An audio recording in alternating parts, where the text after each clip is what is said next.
Hello everyone, hope you're doing well. Today in War Thunder it's time to have a look at another Devblog. This is for the Sea Hawk FGA.6, and I just want to say it's kind of surprising seeing two British Devblogs right out of the back for update 1.87. I'm definitely not complaining, I'm very, very happy to see them, but it's a lovely change, may I just say. So the Sea Hawk FGA.6, what is this? Well, this is a Hawker Company plane, or a jet I should say. It was made in the 1950s with the test beds basically made after the war, 1946 to 1950, accepted into service and then eventually retired in the late 60s. It was designed as another machine that the fleet air arm could use, which could carry a lot of ordnance and then after distributing said ordnance be able to fight afterwards as well. So very similar to some of the other aircraft we already have in the game. It was also designed to replace an aircraft which is near and dear to my heart, the Sea Fury,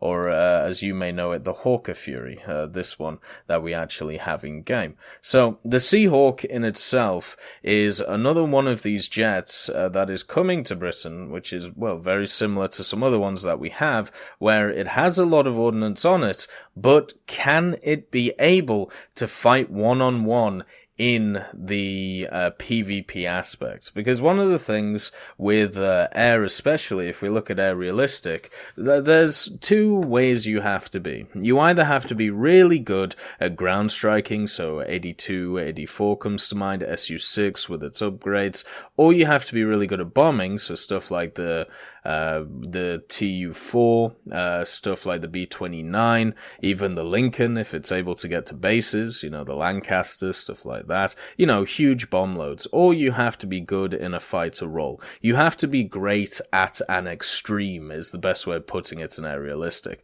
And the Sea Hawk, looking at how much ordnance it's able to take, the idea might be that it is good enough. It can take up to 30 rockets, so they personally look like HVARs. Hopefully it also gets some AP rockets as well. And on top of this, it can also carry 2,000 pounders. Now, I have actually looked at some of the credentials of the Sea Hawk, and the Sea Hawk could also carry a bunch of different sets of ordnance, so it could carry 4 500 pounders and also 16 5-inch or 127mm unguided rockets, so big boy rockets. Now, whether it's actually going to be able to in the game, because this is a specific version of the Sea Hawk, the FGA.6, which seems to have 12 hardpoints where the standard Sea Hawk only seems to have 6, then we'll have to see, you know. But it is, once again, in this weird way, an attacker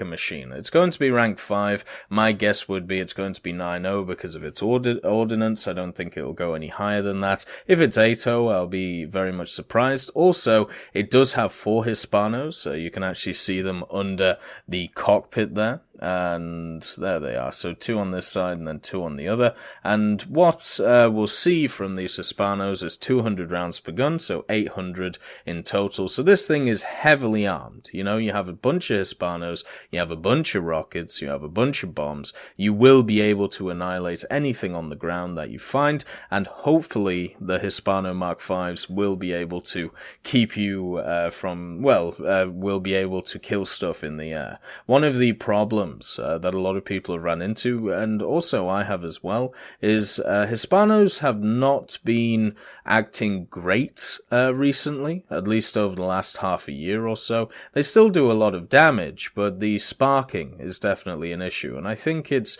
probably because of the penetration that the Hispanos have, where the penetration is not very good, especially on the Hef Sappy. So what happens is the penetration of the round means that it can't get through the skin of the aircraft or, you know, the damage model of the aircraft and do a lot of damage. But then you'll get the occasional round which will just annihilate a plane just like every other 20. I think the only worst 20s in the game right now might be the lower tier Japanese ones compared to the Hispanos, but at least these are the Mark 5, so they won't jam as much as some of the earlier Hispanos, and on top of it, they'll also be able to be a little bit more accurate when having the upgrades. One of the issues I've personally run into when it comes to these jets as well, as you know, I'm much more of a prop head, not really much of a jet player, but when I have pushed myself into jets, when either people want to play them or whether I just feel like grinding them, is the issue with modifications. And if this Sea Hawk comes without modifications when it comes to its secondary armaments, then you will be stuck in a fighter role which it was not designed for, and therefore will be at an inherent disadvantage until it gets those secondary modifications, which it can do. Right? It can still fight. It just will not be as good as some of its compatriots. It'll still be at least decently maneuverable. The speed, I believe it's just less than 1,000 kilometers now, so it's about 960, around about 600 miles per hour on the machine. Obviously, it won't be able to hit that a lot of the time because you'll be carrying ordnance, but the main thing is it will be able to go pretty quick. And when it comes to that, you will be able to catch some people, but will you be able to catch the meta vehicles it will face? No. And since people only use the meta vehicles at top tier jets, well, you're going to have issues, aren't you? So the stock grind for this may be a real issue, just like it is for a lot of the British planes at that tier. It doesn't really feel very nice to get the modifications for the ordnance, but once you do, it's quite good. My personal favorites, one of my favorite aircrafts at the jet level for Britain is the Vampire. And the reason for this is because I use it in ground realistic. I use it with the bombs that it has, and then I go and fight people in the air because it's very good at turning, and its energy retention is okay in the turn. It's not the best, but it's good in ground realistic. I'm wondering if the Sea Hawk will fill a similar role, where the Sea Hawk will be good in ground realistic because of the ordnance it can carry, and then afterwards it will be able to fight the enemies. That seems to me the perfect place where it is supposed to be. It was designed for this idea that it would be able to get off its ordnance and then fight afterwards. So let's try and do that in game. Now, when it comes to naval, unfortunately, there aren't any ships anywhere near its BR, so it won't be able to get into naval, but hopefully soon or at some point, these types of jets, which are designed to fight with and for the fleet air arm, to actually be used in naval combat, where they will be most useful. A few other things to also point out in this. It is coming in update 1.87, which is obviously great. It has the Rolls-Royce Nene, or Nene, depending on where you come from, Mark 103 turbojet engine, 23 kilonewtons of thrust, and as you can see, the top speed of 599 miles per hour, or 964 kilometers an hour. The Sea Hawk FGA.6 is also capable of contesting the airspace. Well, I'm not sure about that. We'll have to see. And there you go. There's the 12 hard points. Also confirming you'll be able to take 500s and 1000s, and overall, other stuff such as rockets as well. One of the things I do want to point out, because this patch or this update is really following the trend of update 1.77 with Advancing Storm. We had the LA200 there instead of the Sea Hawk FGA.6. I'm really hoping that we do get some lower tier stuff, which isn't just premiums. I am, at the end of the day, a World War II player. It is interesting looking into the history of the Sea Hawk FGA.6 and also talking to people how the Challenger 2 is classified, and we don't know anything about it when it comes to its armor. Yes, I understand the Swedish test. Yes, I also understand that they are flawed. Thank you very much.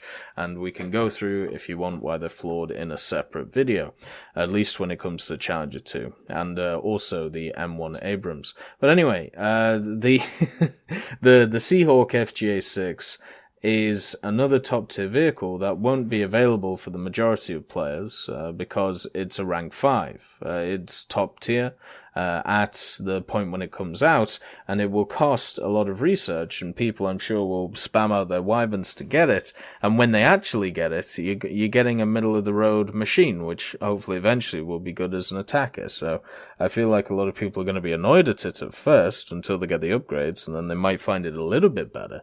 But it's still a top-tier machine. And I do also understand that the tech trees in general are pretty filled out when it comes to aircraft. Italy still has some issues with its lower tiers, and also France. It would be lovely to see some mid-tier French vehicles.